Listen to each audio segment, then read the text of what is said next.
حضرت رابعہ بصریہ رحمۃ اللہ علیہا ایک مرتبہ ان کے سامنے بھنا ہوا مرغ کا گوشت پیش کیا گیا، تو بجائے کھانے کے لیے ہاتھ بڑھانے کے وہ رونے لگی۔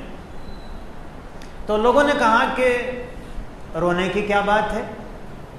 تو حضرت رابعہ بصریہ نے کہا کہ جیسے ہی میں نے اس بھنے ہوئے مرغ کو دیکھا تو مجھے یاد آیا کہ یہ مرغ جو ہے مجھ سے بہت اچھا ہے، اس لیے کہ اس کو پہلے مارا گیا، اس کے بعد اسے بھونا گیا، لیکن اگر رابعہ جہنم میں چلی جائے گی تو اسے مارا نہیں جائے گا، اسے زندہ بھونا جائے گا، اسے زندہ بھونا جائے گا۔ تو مجھے جہنم کا وہ منظر یاد آ گیا تو رونا آ گیا۔ تو نیکیوں کے جو پہاڑ تھے وہ جہنم کو یاد کر کے اس طرح رویا کرتے۔